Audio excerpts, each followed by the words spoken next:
ലോകൂട്ടന് ചെറുതായിട്ടൊരു പനി. അപ്പോൾ ലോകൂട്ടനും കൂടിയിട്ട് ഹോസ്പിറ്റലിലും പോയിട്ട് വരുമ്പോഴത്തേനും രണ്ടമ്മമാരും കൂടി നല്ല ചക്കപ്പണിയിലാണ്. മഴയൊന്നും ഇല്ലെങ്കിൽ പാചകം ചെയ്യാൻ ഏറ്റവും സുഖം പുറത്തെടുപ്പിലാണ് കേട്ടോ. ഇത് നമ്മ മുക്കാൽ ഭാഗം ഉച്ചക്കത്തെ ഫുഡ് മൊത്തം ഉണ്ടാക്കിയത് പുറത്തെടുപ്പത്താണ്. ആദ്യം ചക്ക അടുപ്പത്തേക്ക് വെച്ചു. ചക്കയിൽ മഞ്ഞൾപ്പൊടിയും മുളക് പൊടിയും ഉപ്പും കറിവേപ്പിലും ഇട്ടിട്ടാണ് അടുപ്പത്തേക്ക് വെച്ച് കൊടുത്തിന്. ആവശ്യത്തിന് കുറച്ച് വെള്ളം കൂടി ചേർത്ത് കൊടുത്തിട്ടുണ്ട്. പിന്നെ ഒന്ന് പതക്കുമ്പോൾ നമ്മളെ കുരുമുളക് പൊടിയില്ലേ അത് ചേർത്ത് കൊടുക്കൽ. കുരുമുളക് പൊടിയാണ് ചക്കേൻ്റെ മെയിൻ.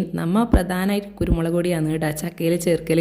പിന്നെ ചക്കയൊന്ന് വെന്ത് വരുമ്പോൾ അതിലേക്ക് ആവശ്യത്തിനുള്ള തേങ്ങയും വെളുത്തുള്ളി ചതച്ചതും കൂടി ചേർത്ത് കൊടുത്തിട്ട് നന്നായിട്ടൊന്ന് ഇളക്കി കൊടുക്കും. ചക്കേൻ്റെ കൂടെ കഴിക്കാനായിട്ട് നല്ല കോമ്പിനേഷൻ മീനോ ഉണക്കോ ആണ്. ഇന്ന് നല്ല നത്തല മീനാന്ന് കിട്ടിയിട്ടില്ലേ. അത് മഞ്ഞളും ഉപ്പും മുളകും പുളിയെല്ലാം ചേർത്ത് വറ്റിച്ച് കഴിഞ്ഞാൽ നല്ല ടേസ്റ്റാണ്. ലാസ്റ്റ് ഒന്ന് പച്ച വെളിച്ചെണ്ണ കൂടി ചേർത്ത് കൊടുത്താലും മതി. അതും പുറത്ത് വിറകടുപ്പിൽ തന്നെയാണ് കേട്ടോ ഉണ്ടാക്കിയത്. പിന്നെ ലാസ്റ്റ് ചക്കയിലേക്ക് വറുത്തിട്ടെടുത്തു. കറിവേപ്പിലയും കടുകും കൂടി എണ്ണയിൽ വറുത്തിട്ട് അങ്ങനെയാണ് ചേർത്ത് കൊടുക്കൽ. വറ്റൽമുളക് ചേർത്ത് കൊടുക്കുന്നുണ്ടെങ്കിൽ അങ്ങനെ ചേർത്ത് കൊടുക്കുക. ഇപ്രാവശ്യം കിട്ടിയത് അധികം മൂക്കാത്ത കീറി വറുക്കാൻ പാകത്തിലുള്ള ചക്കയാണ് കേട്ടോ. അത് നല്ല ടേസ്റ്റാണ്. കട്ടൻ ചായൻ്റെ കൂടെയെല്ലാം വൈകുന്നേരം കഴിക്കാൻ വേണ്ടിയിട്ട് ഒരു പ്രത്യേക ടേസ്റ്റാണ്. അപ്പോഴത്തേനും നമ്മളെ മീൻകറി ഏകദേശം റെഡി ആയിട്ടുണ്ട്. പിന്നെ നല്ലൊരു മാങ്ങ ചമ്മന്തിയും കൂടി സെറ്റാക്കിയിട്ടാ.